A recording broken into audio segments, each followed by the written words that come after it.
Hola, soy Tatiana Pretel, escritora y narradora panameña, creadora de la plataforma educativa La Espía de Historias. Y hoy tengo a una personalidad de la Villa de los Santos aquí con nosotros, el profesor Manuel Moreno, jefe del Museo de la Nacionalidad de la histórica Villa de los Santos. ¿Cómo está, profesor?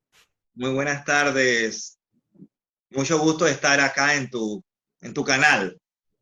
Me alegro muchísimo porque vamos a hablar de un tema que si es cierto, noviembre es para nosotros un mes tan importante porque sucede la independencia y la separación con 82 años de diferencia. Exacto. Realmente muchas personas a veces hasta confunden el protagonista de un evento con el protagonista de otro evento. Entonces, Cierto. pues estas redes sociales y estos canales de YouTube nos dan la oportunidad de hacer una docencia hacia nuestra gente para que escuchen de la voz de un experto en la Villa de los Santos por qué se dio eso en el interior, por qué se dio este grito histórico y por qué comienza la independencia en el interior de esta manera. Así que aquí estamos para escucharlo, profesor. Sí, buenas tardes nuevamente. Muy complacido no sabía de este canal y de esta joven que está interesada en la historia. Qué bueno que la juventud, ¿verdad?, se interese en conocer la historia patria y que el darla a conocer, porque regularmente los muchachos, yo que soy docente, he sido docente de escuelas secundarias y de universidad, la historia como no es como muy querida por los jóvenes, ¿no? La ven con cierta apatía. Pero qué bueno que existen estos medios, la tecnología, para llegar a los diferentes medios de la población, jóvenes, niños, adultos, para dar a conocer hechos históricos relevantes que forman parte de la identidad de los panameños, en este caso como el 10 de noviembre. La pregunta que tú de salida me has hecho todavía se la hacen los historiadores. Yo soy profesor de geografía e historia, me he dedicado a investigar algunos aspectos de mi pueblo, no solamente del 10, sino de otros aspectos relativos a la historia de la villa, pero los historiadores nacionales reconocidos como el doctor Celestino Andrés Araúz, el doctor Alfredo Castillero Calvo, el doctor Alberto Osorio Osorio, que han escrito variadas obras sobre diferentes temas y sobre este tema, se hacen la pregunta que tú me has hecho en este momento. ¿Por qué el grito? ¿Por qué el movimiento independentista surge en el interior del país, no en la ciudad capital, donde estaban todos los poderes políticos, económicos y religiosos? Hay algunas interpretaciones. Tenemos que tener en cuenta que los conatos de independencia en América comenzaron hacia 1810. Prácticamente el Istmo de Panamá, que era la Capitanía General de Panamá, fue prácticamente uno de los últimos dominios españoles en América en independizarse, hasta noviembre de 1821. Pero eso tiene un porqué. Recordemos que las tropas que estaban luchando, tropas españolas que estaban luchando con los patriotas por la independencia de Sudamérica, iban siendo derrotadas. Bolívar, Santander, San Martín y todos estos señores iban ganando, ¿verdad?, las guerras de independencia en el sur, en América del Sur. Y luego esos militares que iban siendo derrotados se venían, ¿y dónde se refugiaban y dónde se acantonaban? En Panamá. Ese es un factor que retardó o demoró en que los panameños pensáramos en la independencia. El acantonamiento de una cantidad considerable de militares aquí en Panamá. Otro, que la clase comercial, la clase dirigente de la capital, si bien tuvieron que haber pensado en algún momento en la independencia de España, pero la corona les dio ciertos privilegios, ciertas canonjías a los comerciantes, que eran también los políticos y los dirigentes de ese momento, a tener ciertas relaciones comerciales, intercambio comercial con Jamaica, por ejemplo. Esos aspectos pudiesen considerarse como que retardaron la independencia, que Panamá llegara un poco tarde a la independencia con España. Surge así en el interior del país una figura natariego, Francisco Gómez Miró. Antes de eso ya había llegado a la imprenta. En 1820 se publicaba la Miscelánea del Istmo, que lo publicaba el señor José María Goitía, y la imprenta comienza a publicar este periódico que se comienzan a escribir artículos donde se habla de las libertades individuales, las garantías individuales, las ventajas de vivir en un sistema republicano, y eso ya fue, ¿verdad?, como influyendo sobre la población, aparte que en los diferentes pueblos y en la capital ya habían grupos de personas que muy secretamente estaban conversando, estaban planificando ya ver cómo nos independizábamos de España. En ese contexto aparece la figura de Francisco Gómez Miró, que era natariego, había sido alcalde de Natá, y él hace circular un documento por todos los pueblos del interior donde él hace un llamado a rebelarse, que ya era hora de sacudirse el yugo español. Entonces haya eco ese escrito, ese documento aquí en la Villa de los Santos. Y proseguimos con la incógnita que por qué en la Villa y por qué no Panamá. Seguramente hay que tener en cuenta que acá el área de Azuero, tenemos que irnos un poco al periodo de colonización de esta área, que fue fundada por pequeños propietarios, no grandes latifundistas, como los hay en Coclé y en Veraguas, donde hay grandes familias que acapararon la tierra. Acá el sistema agropecuario era pues dominado por pequeños propietarios que tenían sus parcelas, que tenían sus sembradíos, su cultivo, su ganado, y eso pudo un poco pesar a la hora de la independencia. Gente que tenía sus propios medios de subsistencia, no estaban dominados por grandes caciques, por grandes gamonales, y tenían esa libertad económica, ¿verdad?, para en un momento dado decir, bueno, este sistema político que nos gobierna no nos conviene, estamos en desventaja. Aparte de ello, los impuestos forzados, el reclutamiento de jóvenes para que engrosaran las filas que iban a luchar en contra de los patriotas que querían luchar por la independencia de España. Esos elementos que te he mencionado, ¿verdad?, se conjugaron y se dio pues el movimiento aquí en la Villa de los Santos. La tradición oral habla un poco, ¿verdad? Tengo que entrar en este terreno de la tradición oral. La tradición oral dice que... Estamos muy interesados. ¿Qué es tradición oral? La tradición oral es lo que nosotros hemos recibido de boca a boca, lo que yo le escuché a mi papá, y mi papá se lo escuchó a mi abuelo a mi bisabuelo, y que se fue pasando de generación en generación. Eso es lo que es la tradición oral. Que es muy válida. Que es válida también, aunque hay mucha gente que le tiene temor a la tradición oral. La tradición oral dice que el cuartel militar que estaba aquí en la Villa de los Santos fue tomado por los insurgentes, por los que se sublevaron, y luego que se tomó el cuartel, el alcalde, don Julián Chávez, convoca cabildo abierto. ¿Qué es cabildo abierto? Cabildo abierto es cuando lo que es hoy un consejo municipal sesiona de manera pública, y donde los temas se debaten y se discuten y toda la población puede participar y tomar la palabra. Eso fue lo que sucedió el 10 de noviembre.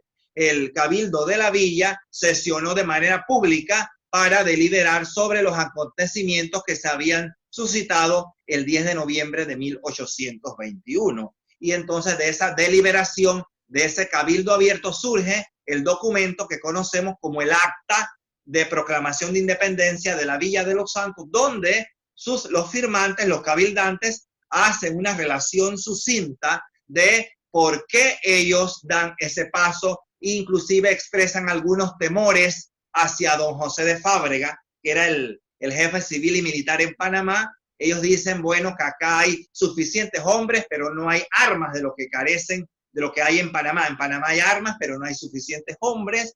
Y también le hacen un llamado al resto de la población para que acuerpen el movimiento.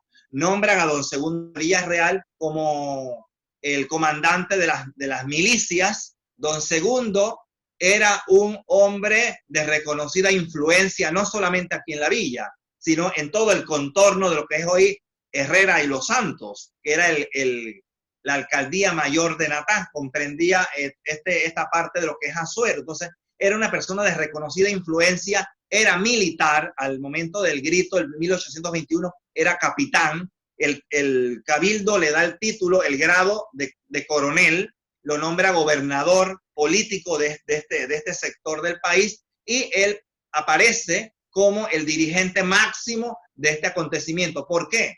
Porque era un militar, porque era una persona de reconocida influencia en todos estos pueblos, y también porque la empresa de la independencia necesitaba de recursos económicos, y don Segundo era una persona de solvencia económica reconocida. Entonces lo ponen al frente del movimiento, y así aparece don Segundo de Villarreal, que era un hombre, para los documentos hablan que para la época era un hombre de avanzada edad, pero aún así aceptó el riesgo, porque si esta empresa hubiese fracasado, él hubiera sido el primero que su cabeza hubiese rodado, ¿verdad? Igualmente se nota en el acta del 10 de noviembre, aparte que el acta habla de conceptos novedosos.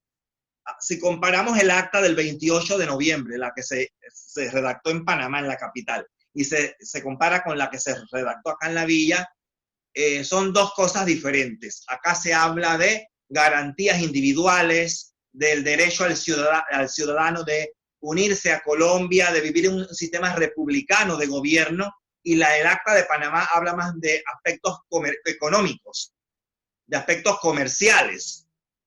Exactamente, eso es un punto que quería preguntarle. Profesor, eso me llamó mucho la atención, que los conceptos que emiten en el acta en el interior o en la Villa de Los Santos son muy diferentes a los de Panamá. Evidentemente los de Panamá están enfocados en los términos comerciales, y el de la Villa de Los Santos de salida dice que se acoge a las garantías de Colombia. Cuéntenos un poquito de eso. Exactamente, esto le decía que si hacíamos una comparación entre ambos documentos, vamos a ver diferencias notables. El acta de la Villa de Los Santos señala aspectos novedosos para la época, habla de garantías individuales, del derecho al ciudadano, de respeto, de sistemas republicanos.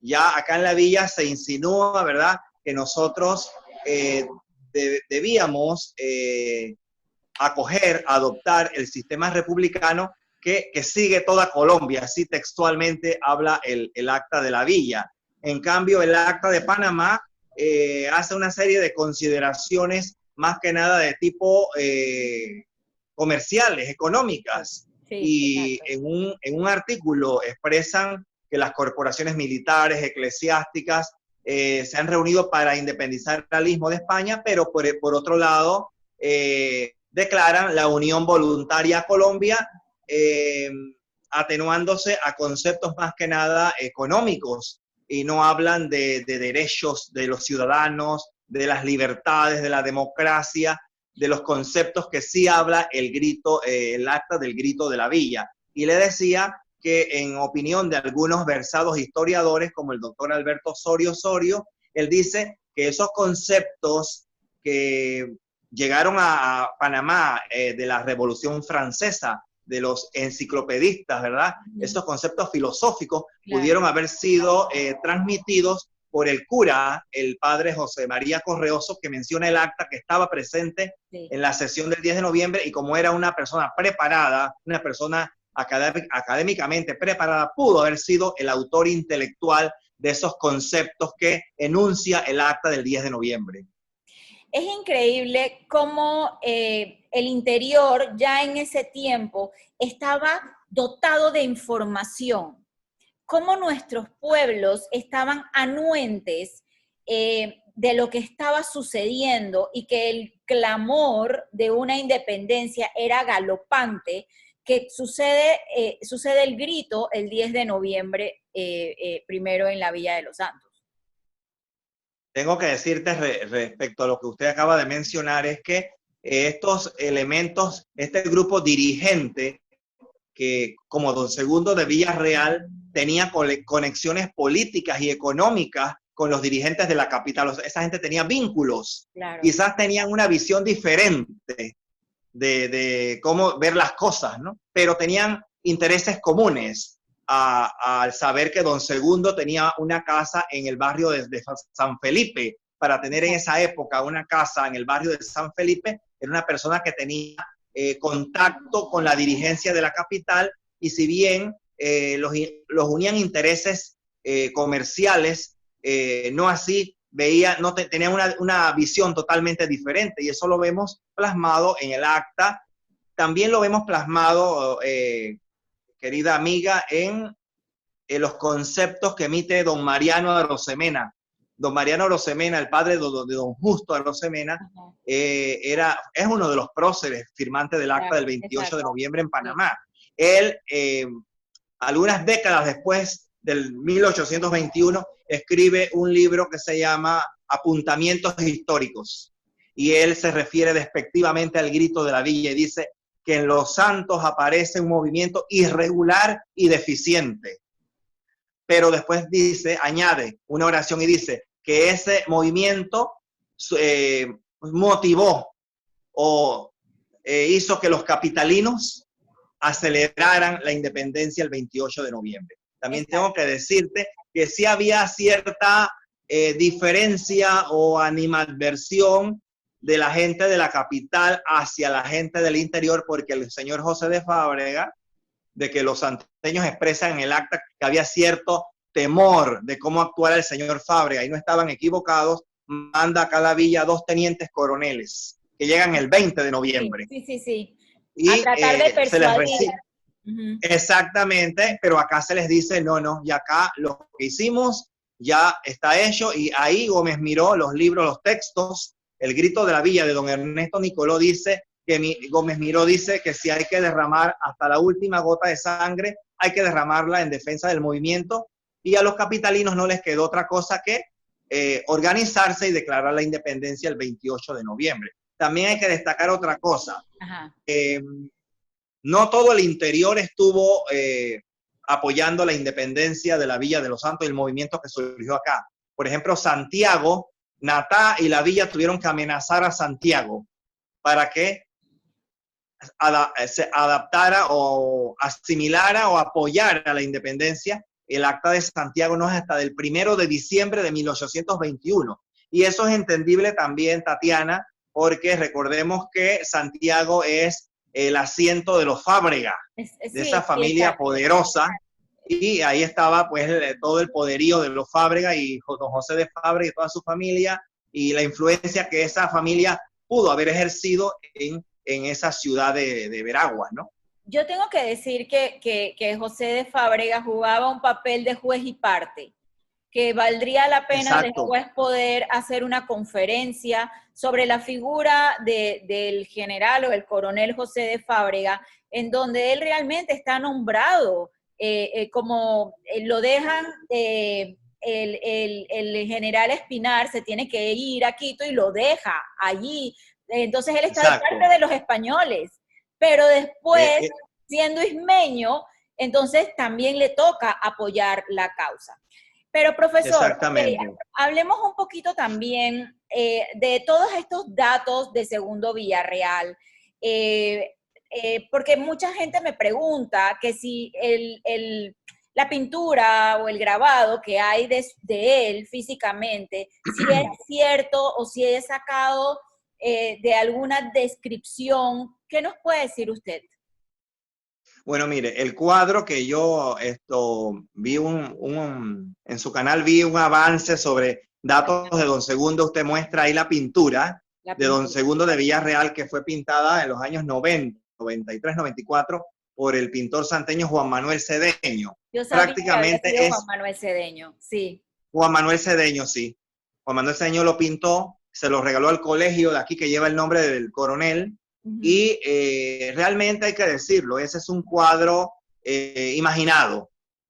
Entiendo. Ese es un cuadro que él hizo su investigación, cómo vestían los criollos de la época, pero ese es un retrato imaginado del coronel Segundo de Villarreal.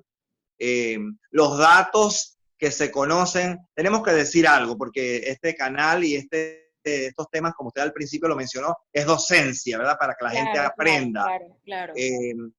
Hasta 1928, el grito de independencia de la villa se celebraba el 13 de noviembre. Ajá.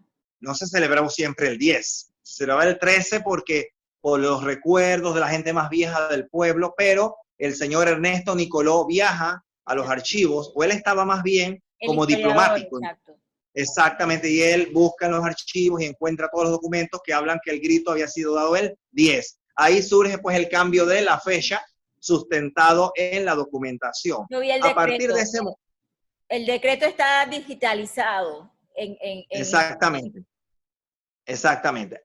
Entonces a partir de ese momento es que se conocen los nombres de los protagonistas del 10 de noviembre. Anteriormente se hablaba que Vázquez, que Garrido, que Mendieta, que menciona el himno santeño, que están en el escudo, pero realmente a raíz de la investigación de don Ernesto Nicoló es que se conocen los actores reales, protagonistas principales del grito de independencia, y se conocieron, pero ahí quedó don Segundo de Villarreal, que es Julián Chávez, que el otro, pero nadie se había interesado en conocer detalles, quiénes fueron, con quién se casaron, si tuvieron hijos, cuándo murieron. En la década del 80, a partir del 86, yo pues me interesé en investigar los archivos parroquiales. Ahora, el testamento de don Segundo está en los archivos nacionales, ¿verdad? Que ya se conocían algunos datos de él, pero nadie había entrado a investigar detalles, quiénes fueron cada uno de estos personajes. Y de ahí entonces fuimos a los archivos y ahí buscando, hemos ido sacando artículos en periódicos, en revistas. Publiqué en el 2005 un pequeño folleto sobre unas breves semblanzas de los próceres del 10 de noviembre para que más la población, pues, no especializada en estos temas, conozca quiénes fueron esta gente de carne y hueso que llevaron a cabo la independencia. Entonces, tenemos un trabajo también que lo hemos ampliado y próximamente para el próximo año con el motivo del bicentenario, tenemos la idea de publicarlo aumentado con más información sobre los próceres santeños, que muy poca gente conoce esta información de sus hijos, cuándo murieron, cuándo se casaron. Todo aquello, eso es importante. Las personas se imaginan que no hay información. Yo leí su artículo en el Panamá América, por eso que me interesé mucho en poder contactarlo. Cuando vi que era el jefe del museo, me puse contentísima porque me iba a ser mucho más fácil contactarlo y podía de una forma u otra saber todo este trabajo que usted tan valioso que usted ha hecho para poder plasmar la biografía de los próceres de la independencia de España.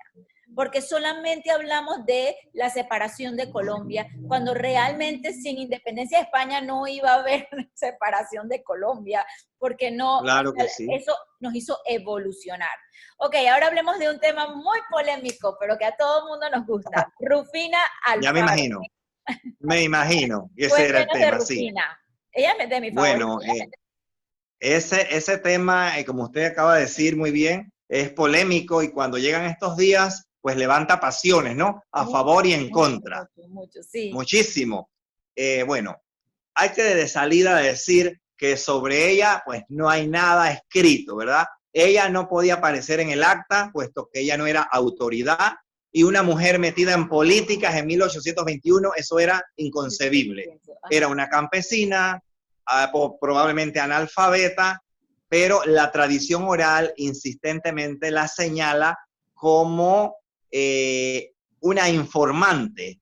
Ella es una espía, así como la espía de la historia, ¿verdad? Ella, la tradición oral señala que ella venía al pueblo, se dice que ella era de un caserío cercano aquí, Las Peñas, que venía al pueblo a vender sus productos, qué sé yo, lo que sembraba su papá, su mamá, y que tenía acceso al cuartel, y que ahí don Segundo y los otros señores ella le informaba de lo que podía pasar dentro del cuartel y qué sé yo. Esa es la aconseja el relato tradicional que se conoce ¿verdad? Que a veces algunos le agregan algunas cosas, que se enamoró del español, que esto, que mojó la pólvora. Bueno, se dicen tantas cosas, ¿verdad? Lo cierto es que ha sido un relato que ha trascendido ya y vamos para 200 años, pero yo he investigado los archivos de aquí de la villa, siglo XVIII, siglo XIX, algo, el apellido Alfaro no es un invento.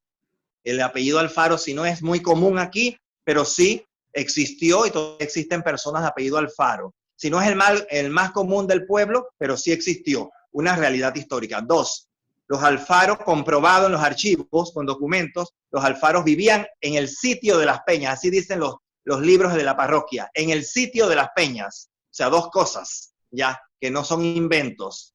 El apellido y la ubicación del apellido en ese lugar donde dice la tradición que era la Rufina Alfaro. Y la otra, yo tengo un escrito por ahí que próximamente va a ver la luz también.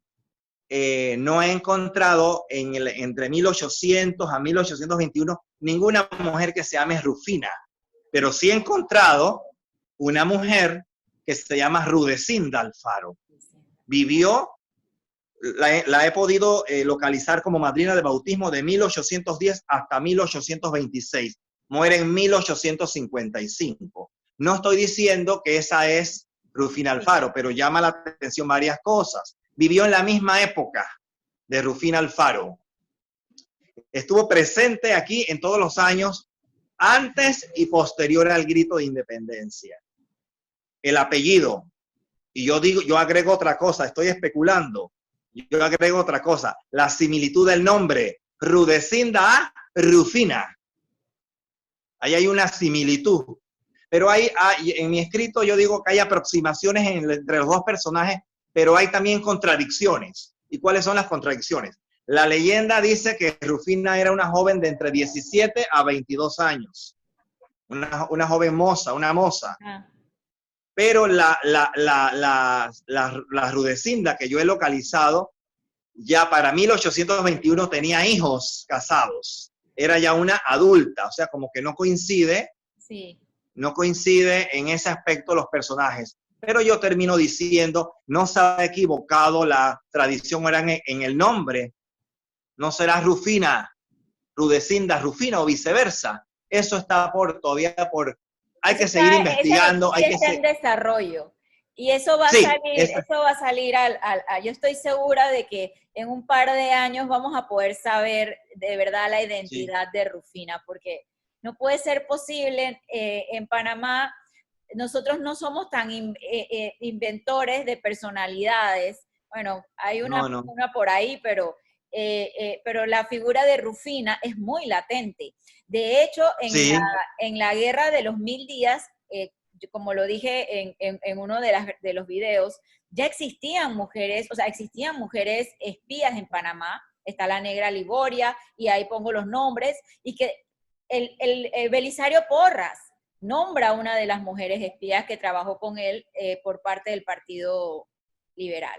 Entonces, exacto. Entonces, pues, profesor, ¿dónde podemos encontrarlo a usted? Usted es el tesoro mejor guardado, porque nosotros, toda mi comunidad, estamos así sedientos de historia. ¿Dónde lo podemos encontrar? ¿En las redes? Yo sé que en el museo, los que viven cerca. Yo estoy en el museo, estoy de lunes a viernes en el museo, de 9 a 5 de la tarde, de lunes a viernes. También tengo Facebook, Manuel Moreno Arosemena. Y bueno, cualquier cosa, estoy a la orden para cualquier aclaración, información. Estamos anuentes porque estos temas nos gustan y lo más importante que queremos. Sí, y bueno, como usted misma dijo, hay mucha tela que cortar todavía y de seguro va a salir mucha más información porque todos los días estamos investigando y todos los días sale algo nuevo, ¿no? Sale una información nueva que desconocíamos. Y usted es un espía de la historia de Panamá. Eso es lo que somos, porque espiar nuestra historia nos da pasión por nuestra patria. Claro que sí. Claro que sí. Gracias, profesor. Mis redes son su casa. Si quiere comunicar algo, pues con mucho gusto. solamente me escribe, ya usted tiene mi celular. Y gracias a todos ustedes por estar aquí en este canal de La Espía de Historias. Así que no se pierdan porque viene más información sobre la historia de Panamá. Soy Tatiana Pretel, La Espía de Historias.